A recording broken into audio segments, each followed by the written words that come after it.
The world's biggest trade alliances are cracking right now because America is finally putting its own interests first. I mean, it is just a massive, fundamental shift in how the whole world does business. It really is. Welcome to the deep dive. We've got a lot to get through for you today, so we're just going to hook right into the breaking facts here. Let's do it. Right now, a massive $750 billion energy deal between the U.S. and Europe is collapsing. And at the exact same time, the United States is officially ending what it calls the free ride on North American trade. Yeah, the old playbook is basically going out the window. Exactly. U.S. Trade Representative Jamieson Greer just confirmed that America will keep permanent tariffs on its neighbors. And the goal here is to fix a giant trade deficit. It's simple, really. They want to pull manufacturing out of foreign countries and bring American jobs back home. Right, and because America refuses to just, be a giant piggy bank anymore, its allies are scrambling. Big time. Germany just dumped a huge U.S. energy plan to buy 1 million tons of gas from Canada instead.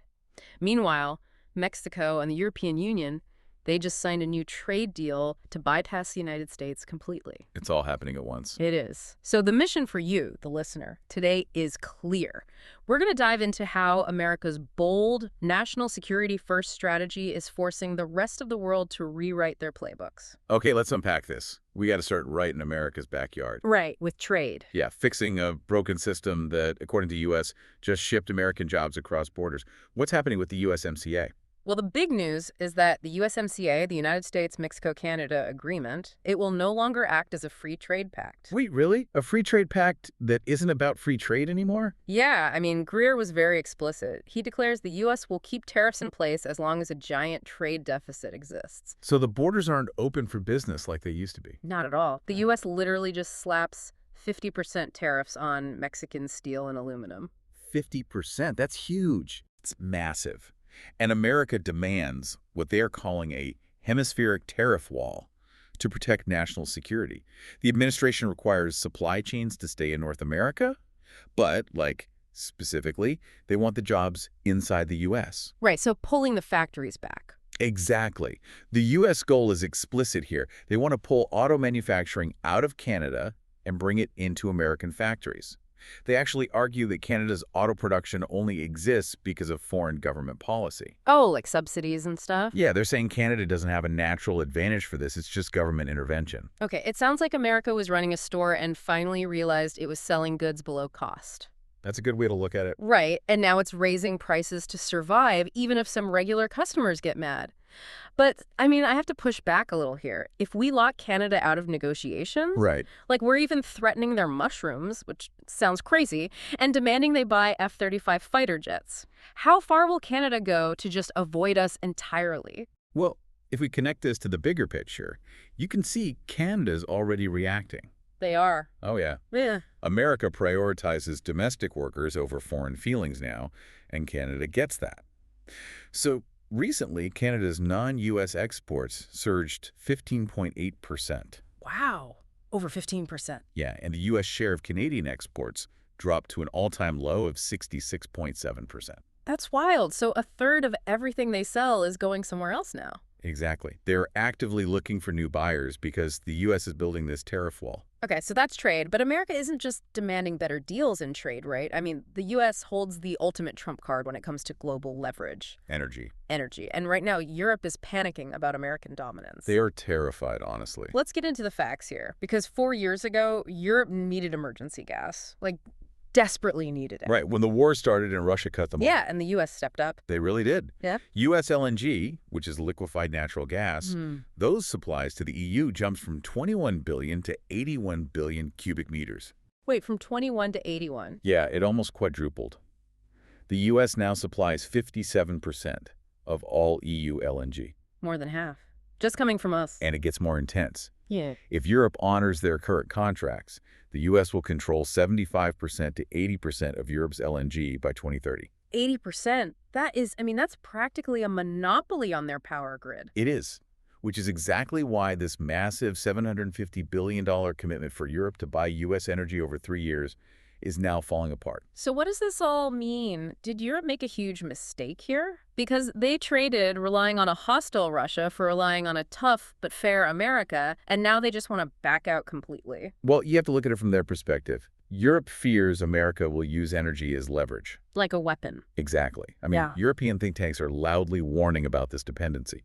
When a country relies on a single supplier for 80% of its power, that supplier dictates the terms, period. Okay, I guess that makes sense. And they look at past U.S. moves that put America first. Yeah. Right? The tariff wars we just talked about, Mhm. sudden troop withdrawals from Germany, the Iran war.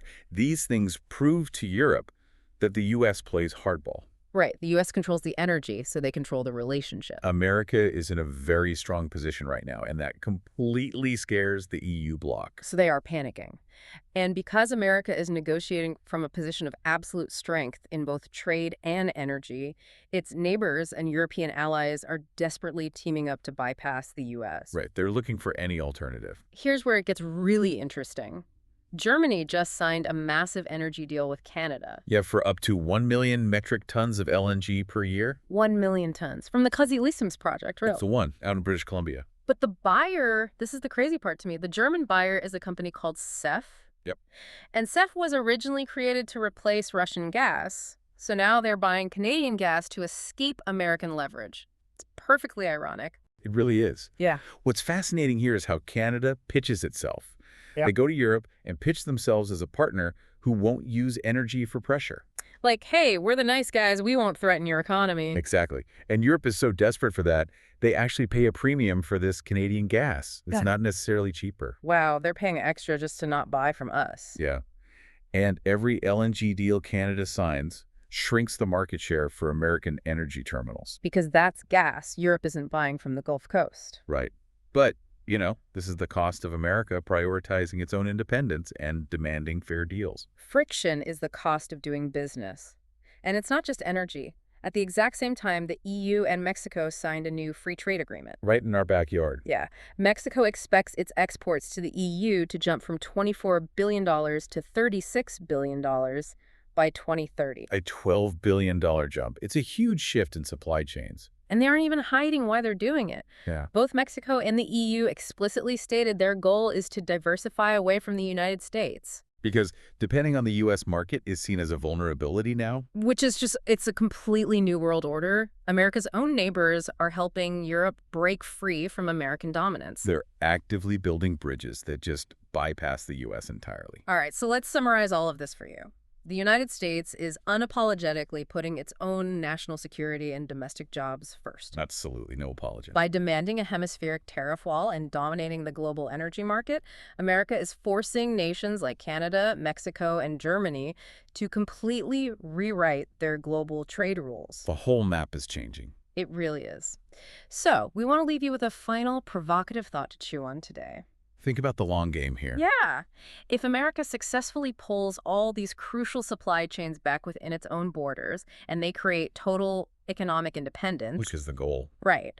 If they achieve that, will this short-term friction with allies matter at all in 10 years? If you're totally self-reliant, does it really matter if your neighbors are mad at you? It's a great question. Something to think about. Thank you so much for joining us on this deep dive. As always, keep questioning the headlines. We'll catch you next time.